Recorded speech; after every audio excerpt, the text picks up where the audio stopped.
Welcome to Into the Night. I'm Nari, your guide on today's excursion down a twisted path. Be careful not to get lost. Be it dark or light, it's easy to lose your way. Are you ready? Then let's begin.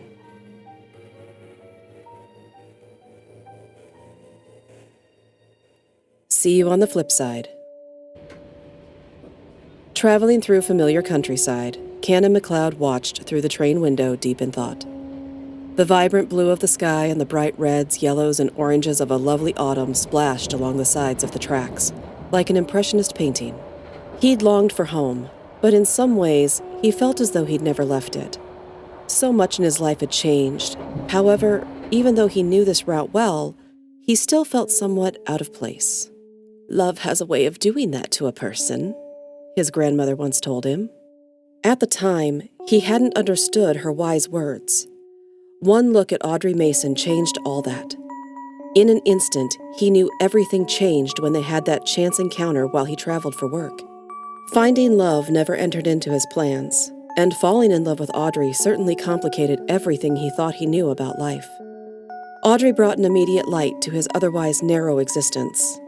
The sound of her voice, the scent of her perfume, and the vitality she exuded intoxicated Canon. He'd never met anyone like her. "She makes me feel more like me." A chance meeting at a place neither expected to be brought them together. Once they started talking, they didn't want to stop. "Bumping into a stranger who feels like a good friend is amazing?" "Yes, amazing." As Canon stared out the window, the blue sky reminded him of her eyes. "I don't think I'll ever go anywhere without something reminding me of you, Audrey." He pictured the moment he met her in his mind. He could hear her voice, sultry, yet sweet. Their first conversation lasted hours. They walked around the park where they met until nightfall, followed by dinner out, then a drive to a scenic overlook to stare at the stars. "Even the stars shine brighter when I'm with Audrey." Their initial meeting turned into days, then weeks. Canon admitted that he neglected his work, and his bosses had every right to be angry when he returned nearly empty-handed. But Audrey was all he could think about. "She's all I'll ever think about." Their connection, undeniable to both Canon and Audrey, drew them headlong into an intense love affair. Inseparable, they allowed themselves to be vulnerable. They each had their own reasons, but vulnerability never came easily in the past. "I feel safe when I'm with you, Canon." "I know what you mean. I've spent my entire life guarding myself against the world. But with you, I only want to share everything about me." Given that feeling of total freedom to be oneself, they shared details about themselves that no one else ever knew. One night, as they held each other under the multitude of stars that twinkled in the dark sky above them, their conversation turned to their work. Audrey was a child psychologist at a local school district. "The pay is decent, and I have summers off, but my biggest reward is helping the kids. So many of them carry burdens no one their age should have to, and then they lash out in the classroom. I help them work through their anger issues and their trauma." "My mom was a school counselor in Chicago for years before we moved to the country, and she became a stay-at-home mom. She'd love you. You're both so much alike." "Funny you should mention it, but I know my family would love you too. I don't go back to Montana as often as I should, but I miss it. They'd probably never want you to leave once they met you." "Tell me about your family." "Well, my mom is an artist. She has her own gallery. My dad is a civil engineer. I have 3 brothers, Todd, Matt, and Travis. They're all older than I am. I also have a little sister named Emily." For the next hour, Audrey told him funny stories from when she grew up. Her sense of humor and adventure were infectious, and both were qualities that immediately attracted Canon to her. "You told me you're a scientist. Tell me more about that." "Well, I study the environment and take notes to see if I find any information that could help preserve our ecosystem." "So you're an ecologist?" "Of sorts." I've always loved animals and the environment. Growing up in Montana, it was hard not to fall in love with nature. The winters are brutal, but the views are incredible and the summers are stunning. My family went to Montana one summer on vacation when I was about 9. Aw, just think, we could have met each other back then. Her eyes sparkled at the thought. Yeah, that would have been great. Cannon stared at the sky. You're awfully quiet. Did I say something wrong? What are you talking about, Audrey? Well, you haven't said anything for 5 minutes. Not a word since you said it would have been great to meet as kids. Was it that long? I'm sorry, I was just daydreaming, I guess, about what that would have been like. He leaned over and gently kissed her. No need to worry. I'd love to have had you in my life all this time. You're the most remarkable person I've ever met. She smiled and ignored his strange silence from a moment before, and they spent a magical night together. Cannon's eyes searched the view outside the train for any sign of something he didn't recognize. Nothing caught his eye, and he knew he was on the same route he'd traveled home 1,000 times. His thoughts returned, as they probably always would, to Audrey. Their days, weeks, and months together were the happiest of their lives. I don't want to jump the gun on this, but I can see us growing old together with our grandchildren and great-grandchildren playing in our yard and sitting in our laps. Her blue eyes looked up into Cannon's as they lounged on a blanket at the same park where they met. His heart leapt. There's nothing I want more than that. Every fiber of his being wanted to anchor himself to Audrey. He could see the life she described, and it brought a bittersweet smile to his lips. Audrey sat up. You sound like you don't think it's possible, though. Cannon, there's something you're not telling me. He opened his mouth to protest. No, Cannon, it's true. I've felt it for a long time, and I've given you time to tell me on your own. I'm done waiting. I want answers. He sat up, but hunched his shoulders over, trying to give himself more time before he had to face her. Cannon, I deserve to know. Yes, you do. He sat straight and looked into her eyes, searching for forgiveness.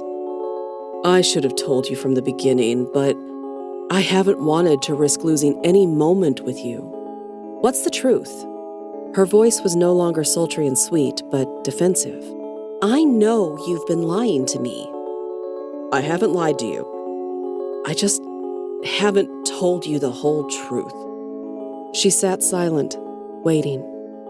This is going to sound impossible to you. Everything I've told you is true. My family lived in Chicago and then moved to the country. I went to Montana when I was a boy. I didn't accuse you of lying about those things. But those are part of the lie, even though they are true. Cannon, enough of the riddles and wordplay. Tell me what's going on. He took an anxious breath and took her hand in his. My Chicago and my Montana are not the same as yours. I don't understand. It's hard to, but hear me out. I told you I'm a scientist, an ecologist of sorts. Audrey nodded. She took shallow breaths, and her heart rate sped. I am a scientist, and I was sent on this mission. Mission? Yes. I was sent here to study and learn what I could, even though I haven't done my job while here.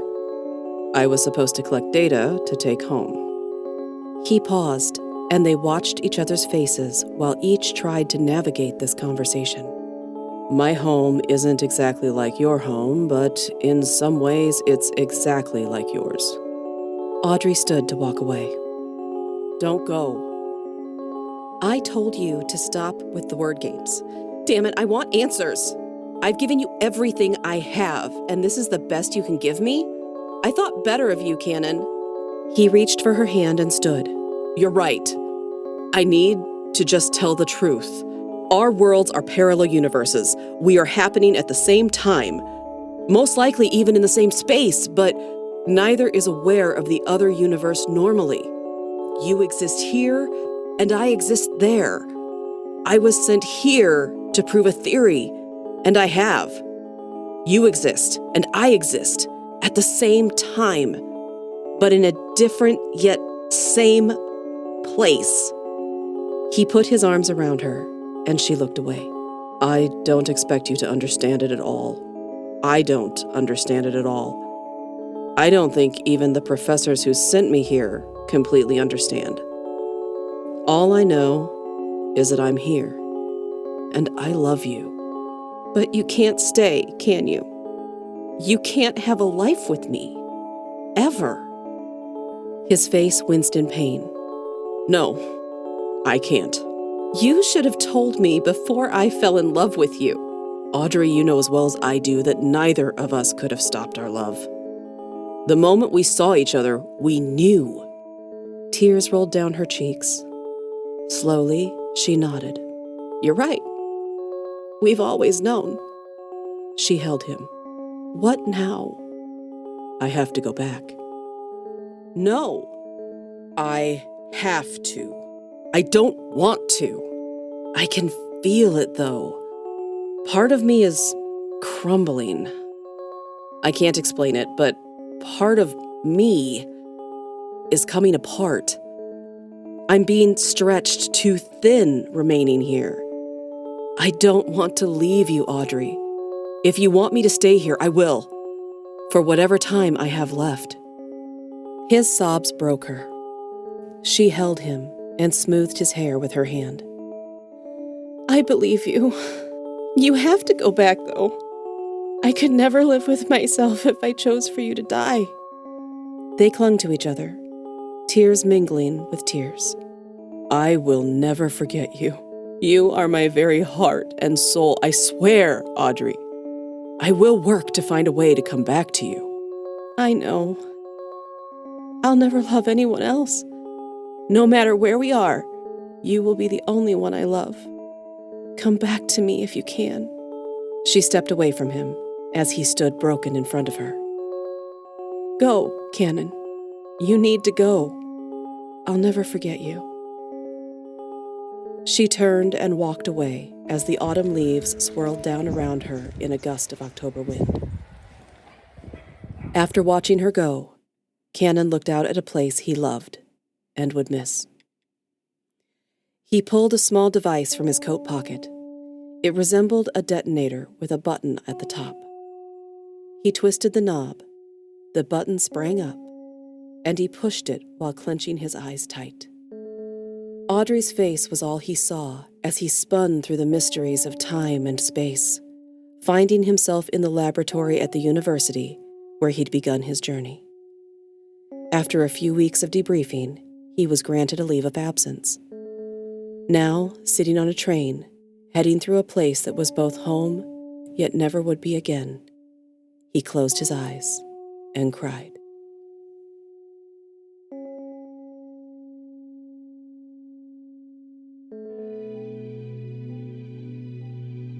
Thank you for joining me for this episode of the Into the Night Anthology podcast. Written by Caroline Giamanco, narrated by Nari. Theme music by Nico Rodriguez. All other original music, sound design, and editing by Omen Hawk Studios. You can find our links in the show notes. Into the Night is on your favorite podcatcher, so make sure to like, subscribe, and leave a 5-star review to help other excursionists to join us. I'll see you next time. And remember, whether in the shadows or in the daylight, all twisted paths lead you into the night. Into the Night Anthology is a Creative Typo Entertainment production.